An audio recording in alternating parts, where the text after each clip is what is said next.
અંદર જ છે. મારો આવડો દીકરો છોકરો કોલેજ ગયો છે, મારો ઘરવાળો છે, મારો જમાઈ છે, મારા બનેવી છે, બધા છે. કોઈ પ્રસંગમાં જતા હતા?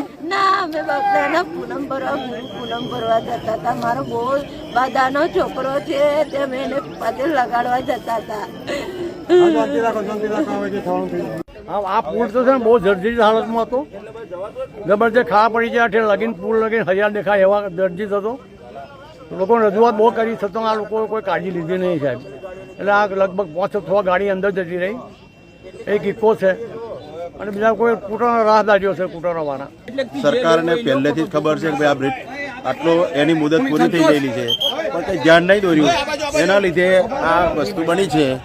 આપણે કોઈને કોઈ એવો દોષ નહીં આપતા, આપણે સરકારને જોવાનું હોય. આજે નિર્દોષ માણસોના જીવ લેવાયા ને.